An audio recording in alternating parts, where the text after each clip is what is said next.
ప్రస్తుతం మనతో పాటు ప్రముఖ ఆధ్యాత్మికవేత్త జ్యోతిష పండితులు రవిశంకర్ శర్మ గారు మనతో ఉన్నారు. గురువు గారితో మాట్లాడదాం. నమస్కారం. నమస్తే అండి. మే నెల వృశ్చిక రాశి వాళ్ళకి ఏ విధంగా ఉండబోతుంది?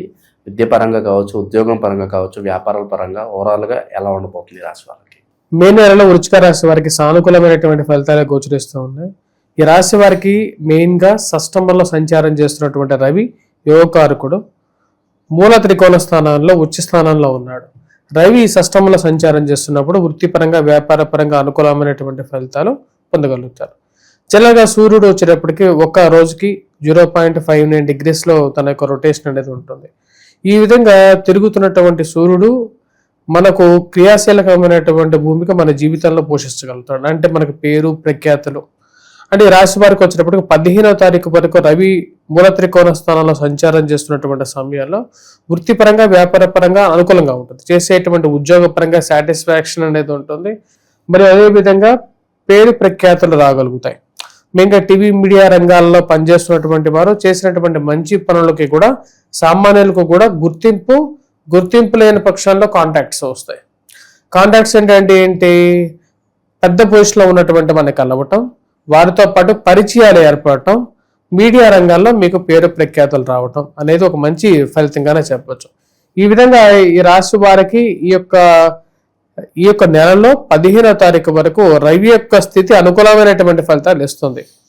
ఈ రాశి వారికి ఖర్చు విషయంలో ఈ నెల జాగ్రత్తగా ఉండాలి. మెయిన్గా ఈ రాశి వారికి వచ్చినప్పటికీ పంచమంలో సంచారం చేస్తున్నటువంటి కుజుడు రాబోతున్నటువంటి 12వ తారీఖు వరకు కూడా పంచమంలో ఉంటాడు. పంచమంలో ఉన్నప్పుడు కుజుడు ఎటువంటి ఫలితాలు ఇస్తాడు అంటే మెయిన్గా ఖర్చు పరంగా కొంచెం ఎక్కువగా ప్రభావాన్ని చూపించగలుగుతాడు. అదేవిధంగా ఫ్రెండ్స్ అండ్ రిలేటివ్స్ అని చెప్పేసి డబ్బులు ఎవరికంటే వారికి అప్పు ఇవ్వటం అనేది కొంచెం జాగ్రత్తలతో కూడుకున్నటువంటి విషయంగా చెప్పడం జరుగుతుంది. ఈ రాశి వారికి ఈ నెల సానుకూలమైనటువంటి ఫలితాలే పొందగలుగుతారు. 12వ తారీఖున కుజుడు యొక్క మార్పు కూడా యోగాన్ని ఇస్తుంది. మెయిన్గా కోర్టు వ్యవహార సంబంధితమైన విషయాలు, మధ్యవర్తి పంచాయతీల్లో అనుకూలత అనేది ఇవ్వగలుగుతుంది. భూ సంబంధితమైనటువంటి లావాదేవీలు అనుకూలమైనటువంటి ఫలితాలు. కుజుడు స్వస్థాన బలంలోకి వస్తున్నాడు అనమాట. కుజుడు షష్టమంలోకి స్వస్థానంలోకి వస్తున్నాడు. రాజకీయంగా ఎదగడానికి మీరు చేస్తున్నటువంటి ఫలితాలు ఏవైతే ఉంటాయో అంటే ప్రయత్నాలు ఏవైతే ఉంటాయో సరైనటువంటి సమయంలో పొజిషన్ రాలేదు అనేటువంటి ఒక బాధ, ఉద్యోగపరంగా పొజిషన్ రాలేదు అనేటువంటి బాధ ఏదైతే వ్యక్తపరుస్తున్నారో అవి ఒక బ్రేక్ త్రూ అవుతుంది. అంటే కొత్తగా ఉద్యోగపరంగా మార్పు, లేక చేస్తున్నటువంటి ఉద్యోగంలో పదోన్నతి, ఈ రెండు యోగాన్ని ఇవ్వగలుగుతారు. అదేవిధంగా వచ్చేటప్పటికి మ్యాథమెటిక్స్లో విద్యార్థులు బాగా పెర్ఫామ్ చేయటం, ఎవరైతే విద్యార్థులు ఎగ్జామ్స్ ప్రిపేర్ అవుతున్నారో ఆ ఎగ్జామ్స్లో కొంచెం బెటర్గా పెర్ఫామ్ చేయటం, అనుకున్న దానికన్నా కూడా సెల్ఫ్ కాన్ఫిడెన్స్ లెవెల్స్ ఎక్కువగా ఉండటం అనేది ఒక మంచి పాజిటివ్ రిజల్ట్స్ అన్నమాట. అంటే ఈ యొక్క నెల ఒక పాజిటివ్ ట్రెండ్లో ఈ నెల ముందుకు వెళ్తుంది రాశి వారికి. అదేవిధంగా వ్యాపార పరంగా కూడా క్రియాశీలకమైనటువంటి బిజినెస్ ఏదైతే ఉందో, టర్న్ ఓవర్ ఏదైతే ఉందో అది చాలా ఇంపార్టెంట్. ఒక బిజినెస్ కి సక్సెస్ అనేది ఫెయిల్యూర్ అనేది టర్న్ ఓవర్ బేస్ మీద డిపెండ్ అవుతుంది. ఆ టర్న్ ఓవర్ అనేది ఈ యొక్క నెల సానుకూలమైనటువంటి ఫలితాలు ఇచ్చే విధంగా ఉంది.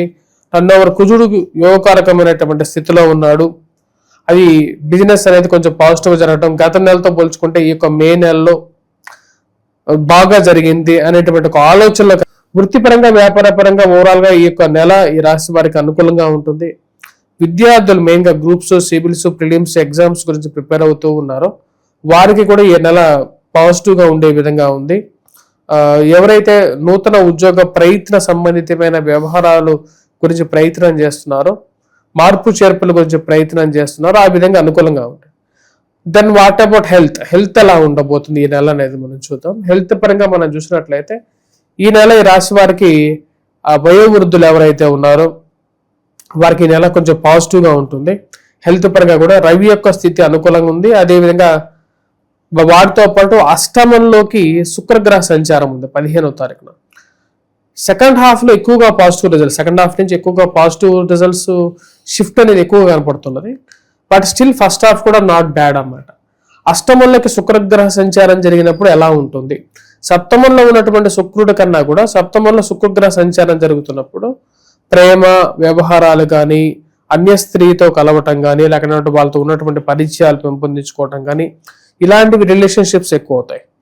మరియు అష్టమంలోకి శుక్రగ్రహ సంచారం 15వ తారీఖున మార్పు అనేది యోగాన్ని ఎక్కువగా ఇవ్వగలుగుతుంది. ఎందుకంటే గురువు శుక్రుల యొక్క కలయిక అష్టమంలో జరుగుతుంది. దాని యొక్క దృష్టి కరెక్ట్గా ధనస్థానంలోకి ఉంది.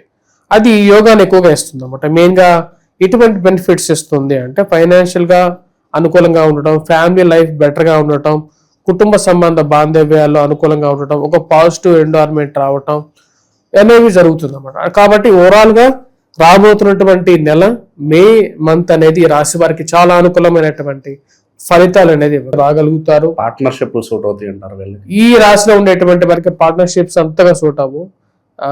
ఆల్వేస్ ఏంటంటే ఈ రాశిలో ఉండేటువంటి వారు సింగిల్ హ్యాండెడ్ బిజినెస్ చేయడానికి ఎక్కువగా ఆలోచిస్తూ ఉంటారు. వేరే వారి ఆధిపత్యాన్ని ఈ రాశిలో ఉండేటువంటి వారు అసలు ఒప్పుకోరు. డిటర్మినేటివ్ గా ఉంటారు. చేయాలనుకున్నటువంటి పని మీద ఎక్కువగా కమాండ్ అనేది ఉంటుంది.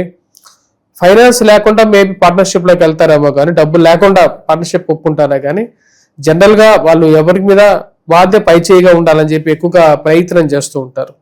ఈ రాశిలో ఉండేటువంటి వారి మెంటల్ కెపబిలిటీ కూడా హై లెవెల్లో ఉంటుంది. సో కాబట్టి వీళ్ళకి అసలు పార్ట్నర్షిప్ బిజినెస్ సెట్ అవ్వదు.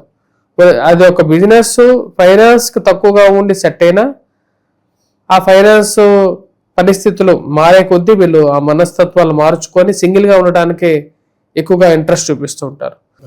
ఎలాంటి పరిహారాలు చేసుకుంటే ఈ ఫలితాలు ఈ విధంగానే కొనసాగే అవకాశాలు ఉంటాయి? ఈ నెల ఈ రాశిలో ఉండేటువంటి వారు కొన్ని పరిహారాలు కూడా చేసుకోవాలి. మెయిన్ గా హనుమాన్ చాలీసా టిల్ మే 12th వరకు చదవాలి ఈ ఫైనాన్షియల్ ఇష్యూస్ తగ్గించుకోవటం కోసం. దాని తర్వాత మే 15వ తారీఖు నుంచి సూర్యారాధన, సూర్యుడు సప్తమంలోకి వెళ్తున్నాడు కాబట్టి సూర్య నమస్కారాలు చేసుకోవటం అనేది అనుకూలమైనటువంటి ఫలితాలు వస్తుంది. వాటితో పాటు ఈ రాశిలో ఉండేటువంటి వారు మేధా దక్షిణామూర్తి శ్లోకాన్ని పఠించడం, గురుగ్రహం మంత్ర జపం చేసుకోవటం అనేది సానుకూలమైనటువంటి ఫలితాలు అనేది పొందగలుగుతారు. ఈ రాశిలో ఉండేటువంటి వారు మెయిన్ గా హెల్త్ పరంగా ఎవరైతే కొంచెం ప్రభావాన్ని ఫెయిల్ అవుతున్నారో, మెయిన్ గా ఈ రాశిలో ఉండేటువంటి వారికి ఈ నెలలో ఓవరాల్ గా వచ్చేటప్పటికి ఈ సంవత్సరంలో గురువు యొక్క మార్పు జరుగుతున్నది. జూన్ 2వ తారీఖున గురువు ఎప్పుడైతే ఈ రాశిలో ఉండేటువంటి అష్టమంలో సంచారం చేస్తున్నటువంటి గురువు భాగ్యస్థానంలోకి వస్తున్నాడు. అష్టమంలో సంచారం చేస్తున్నటువంటి గురువు తన యొక్క ప్రభావం అంత పాజిటివ్నెస్ ఇవ్వట్లేదు. కాకపోతే గురు శుక్రుడి యొక్క కలయిక ఏదైతే జరుగుతున్నదో అది ప్రభావాన్ని ఇస్తుంది. అది ఎటువంటి ప్రభావాన్ని ఇస్తుంది అంటే మెయిన్గా కుటుంబంలో శుభకార్యాలు జరగటం, వివాహాలు జరగటం, కుటుంబ బంధువుల్లో కానీ, అంటే కుటుంబం అంటే బంధువులు వీళ్ళందరూ కూడా ఫ్రెండ్స్ అండ్ రిలేటివ్స్లో కానీ శుభకార్యాలు జరగటం, ఆ శుభకార్యాల్లో పాల్గొనటం ఒక పాజిటివ్నెస్ ని ఇవ్వగలుగుతుంది అన్నమాట. రాబోతున్న 15వ తారీఖు నుంచి ఇది. దాంతోపాటు సంఘంలో మీరు చేసేటువంటి ఒక మంచి కార్యానికి 10 మందిలో గుర్తింపు పొందగటం అనేది ఒక మంచి పాజిటివ్ ట్రెండ్ అన్నమాట. కుటుంబంలో కూడా బర్త్డేస్ కానీ లేకపోతే గెట్ టుగెదర్స్ కానీ జరిగి ఒక ఆహ్లాదకరమైనటువంటి వాతావరణం ఈ నెల మీరు చూడగలుగుతారు.